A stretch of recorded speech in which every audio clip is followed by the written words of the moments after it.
Hello students. पिछली video में मैंने आपको मगध साम्राज्य के उत्कर्ष के अंतर्गत मगध साम्राज्य का आरंभिक इतिहास और मगध साम्राज्य के उत्कर्ष के कारणों के बारे में बताया था।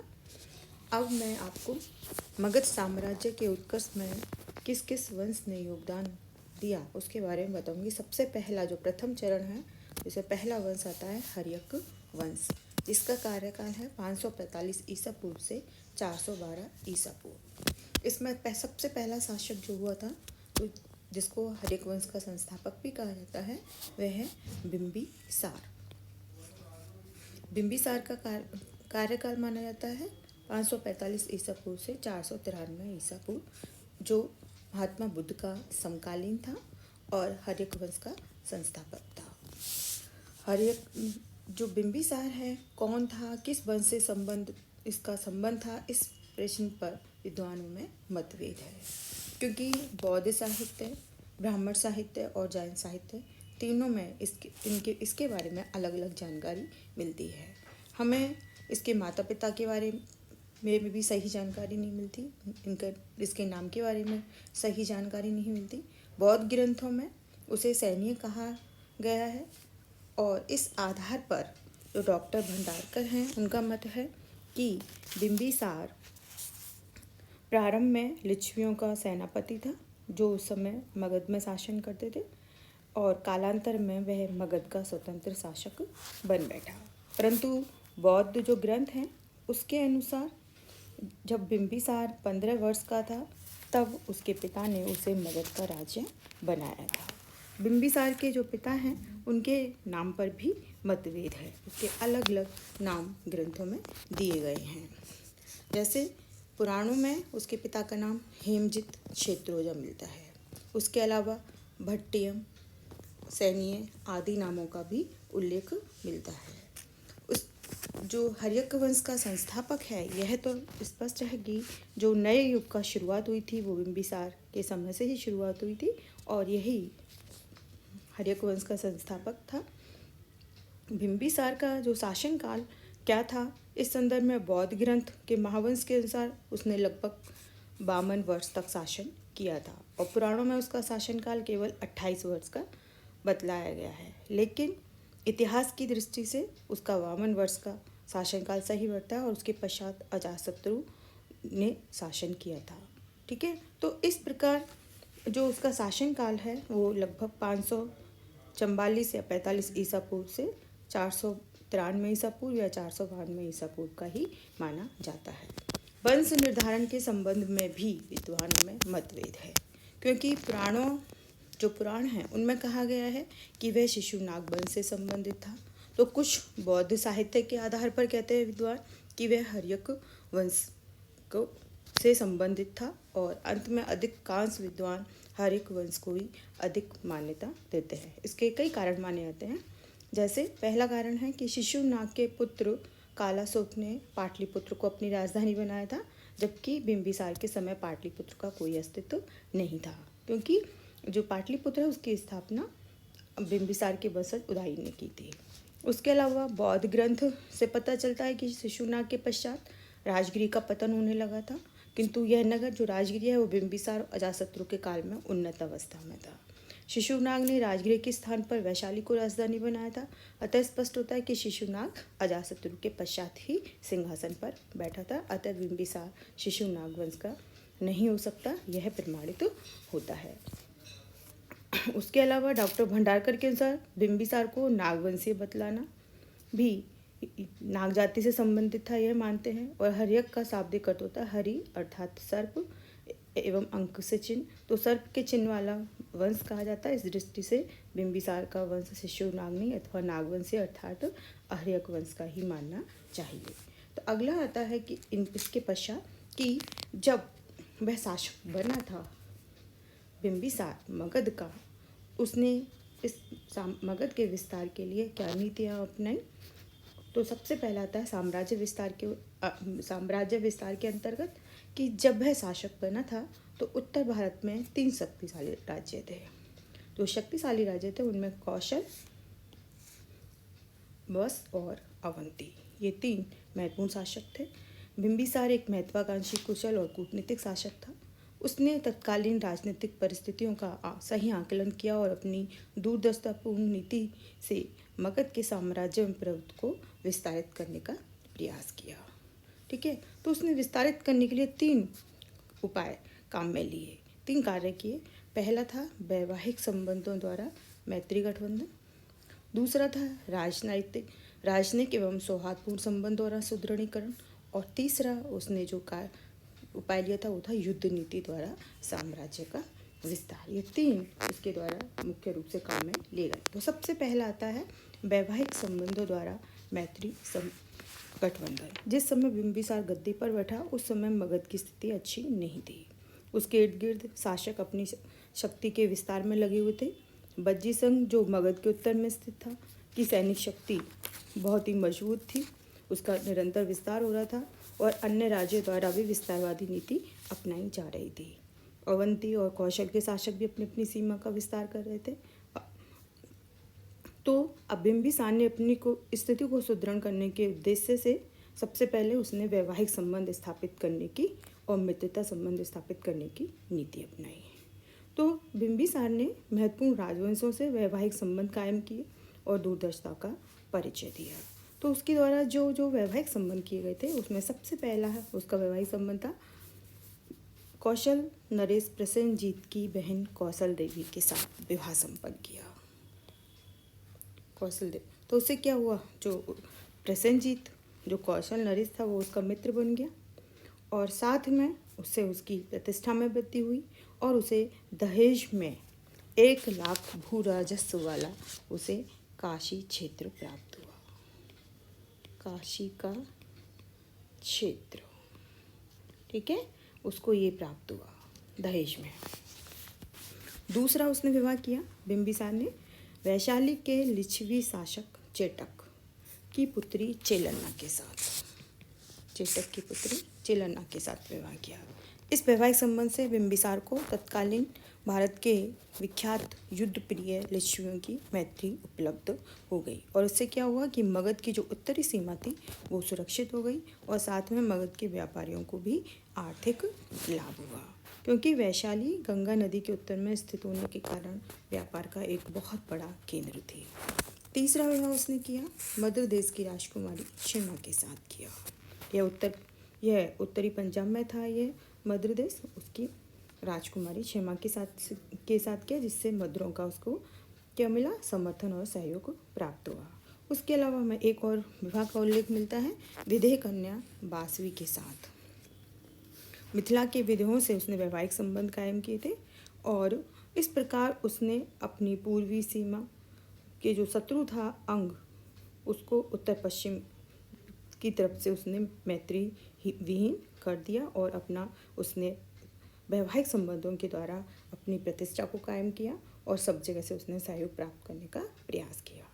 दूसरा उसने कार्य किया था राजनयिक एवं सौहार्दपूर्ण संबंध। वैवाहिक संबंधों के अतिरिक्त बिंबिसार ने कुछ राज्यों के साथ राजनयिक और सौहार्दपूर्ण संबंध स्थापित किए। अवंती का जो शक्तिशाली राजा था चंद्रप्रद्योत, उसके साथ उसने मैत्रीपूर्ण संबंध कायम किए। जब एक बार प्रद्योत को पीलिया रोग हो गया, पांडु रोग यानी पीलिया रोग गया, तो बिंबिसार ने अपना राजवैद्य जीवक, उसका राजवैद्य था जीवक, उसको उसने उसकी सेवा के लिए भेजा, उसके इलाज के लिए भेजा। उसके अलावा उसने गांधा नरेश पुष्कसारिन से के साथ मैत्री संबंध कायम किए और वहाँ पर उसने अपना एक दूत भी भेजा। तो 2 नीतियों का इस तरह से पालन किया और तीसरी नीति थी युद्ध एवं आक्रामक नीति द्वारा साम्राज्य विस्तार। कूटनीति और वैवाहिक संबंधों द्वारा अपनी स्थिति जब उसकी मजबूत हो गई तब बिंबिसार ने अपने राज्य विस्तार के लिए सैनिक अभियान का या युद्ध नीति का सहारा लिया। मगध के पूर्व में अंग का एक राज्य था और मगध और अंग में पुराने समय से ही शत्रुता चली आ रही थी। अपनी कुशल कूटनीति के फलस्वरूप बिंबिसार को अपने शत्रु अंग से युद्ध करने का मौका मिला और अंग को जीतने के लिए भी बिंबिसार ने कूटनीति का सहारा लिया। उसने अंग का नरेश था ब्रह्मदत्त, उसके साथ उसने युद्ध किया और इस युद्ध में ब्रह्मदत्त मारा गया। जब इसमें मारा गया तो संपूर्ण जो अंग था वो किस में मिला लिया गया, मगध में मिला लिया गया और उस जब इसको इसमें मिला लिया तो उससे क्या हुआ, उसकी जो आय थी वो भी बढ़ गई और साथ में उसका साम्राज्य का विस्तार भी हुआ। और उसने बाद में अजातशत्रु को इस अंग का उसने अपना उपराजा नियुक्त किया था। अजातशत्रु द्वारा यह शासित था अंग साम्राज्य। तो इस प्रकार उसने इन कार्यों के द्वारा अपने मगध साम्राज्य का विस्तार करना प्रारंभ किया। अंग जो विजय बिंबिसार द्वारा की गई थी युद्ध नीति द्वारा, यह भारतीय इतिहास में पहली विजय थी बिंबिसार के द्वारा जो की गई थी। और इस विजय के बाद अनवरत मगध के शासकों के द्वारा निरंतर विजय अभियान किए गए और यह तब तक किए गए जब तक अशोक ने कलिंग विजय के पश्चात युद्ध विजय की नीति के स्थान पर धम्म विजय की नीति को नहीं अपनाया। तब तक लगातार मगध शासकों के द्वारा मगध साम्राज्य का विस्तार किया गया और निरंतर युद्ध किए गए। अब अगला आता है बिंबिसार का शासन प्रबंध। बिंबिसार कुशल राजनीतिक एवं परम योद्धा ही नहीं था, वरन योग्य प्रशासक भी था। अपने राज्य कर्मचारियों पर उसका कठोर नियंत्रण था और वह खुद तो केंद्रीय शासक होने के नाते संपूर्ण शक्तियाँ उसमें निहित थीं, सर्वोच्च शासक था। लेकिन कुछ शासन कार्य की सहायता के लिए राजा के द्वारा कुछ महामंत्र नियुक्त किए गए थे, जिसमें जो अधिकारी हैं उनमें सबसे पहला था संवादक, जो सामान्य प्रशासन के अधिकारी होते थे।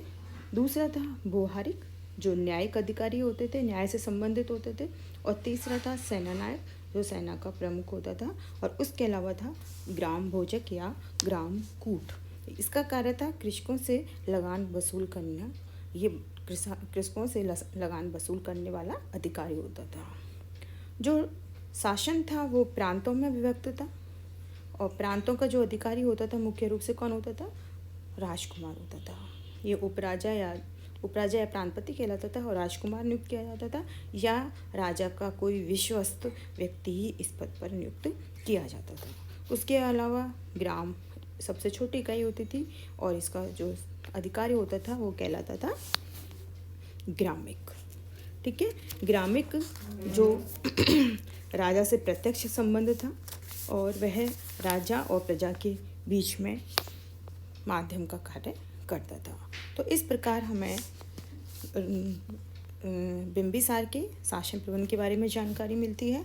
राज्य का दंड विधान भी अत्यंत कठोर था। कारावास के अतिरिक्त कोड़े लगाना, लोहे से दागना, जीव काटना, मृत्युदंड की व्यवस्था उस समय विद्यमान थी। लेकिन इतना कठोर होने के बाद भी बिंबिसार लोक कल्याणकारी कार्यों में रुचि रखता था। उसने यातायात के साधनों को सुधारने, कृषि व्यवस्था के लिए नहरों, तालाबों का निर्माण करवाया, यात्रियों के लिए कुओं का निर्माण कराया, इसलिए उसे धर्मराज भी कहा गया है। उसने साहित्य एवं कला में भी योगदान दिया। उसके राज दरबार में जीवक जैसा राजवैद्य था। उससे यह ज्ञात होता है कि उसके काल में औषधि विज्ञान उन्नत था।